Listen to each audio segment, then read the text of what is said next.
But first, I'm John Bachman. The money is now in place for the U.S. military's mission against Ebola in West Africa. Oklahoma Senator James Inhofe has now given the okay for an extra $700 million needed for the mission. He's the last of the key lawmakers needed to give his approval. And today, the U.S. military built 25 beds in a hospital in Liberia to treat healthcare workers who have become infected with Ebola. U.S. officials in Liberia say the facility will be ready to treat patients in just a few weeks. And the battle continues today between ISIS and Kurdish fighters for the Syrian city of Kobani. And now ISIS has started shelling a nearby border crossing with Turkey, apparently trying to cut off the town. A human rights group now says ISIS is in control of nearly half of Kobani, despite stepped-up coalition airstrikes over the last few days. And the UN is now warning that thousands of people could be slaughtered if ISIS eventually takes over full control of the town. Back here at home, Texas Senator Ted Cruz hits the campaign trail in Kansas.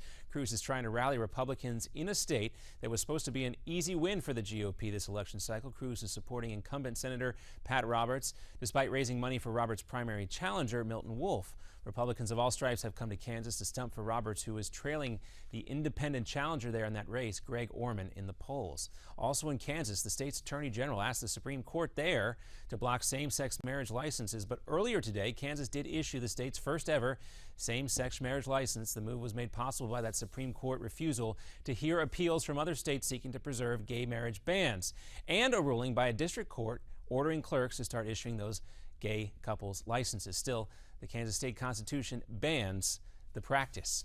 And it would seem like a simple question, right? Did you vote for President Obama or not? But take a listen to the answer from Allison London Grimes, who's trying to unseat Senate Minority Leader Mitch McConnell in Kentucky. You know, this election, it isn't about the president. It's about making sure we put Kentuckians back to work. Did you vote for him? Well, she kept on not answering the question. Grimes was speaking to the editorial board of the Louisville Courier-Journal. And federal courts overturned voter ID laws in 2 states. The U.S. Supreme Court voted 6-3 to block legislation requiring voters to present photo ID for Wisconsin. And a judge in Texas says preventing voter fraud does not outweigh the discriminatory effects of the law on minorities. Outgoing Attorney General Eric Holder said he is pleased by these 2 decisions. The rulings hit back at a mostly Republican-led effort to pass voter ID laws in an attempt to prevent voter fraud.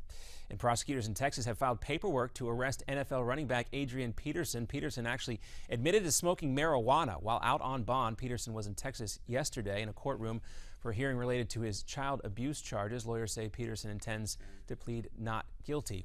We'll have another Newsmax Now coming up for you in about 30 minutes. I'm John Bachman. Now let's send it up to New York and the Steve Malzberg Show.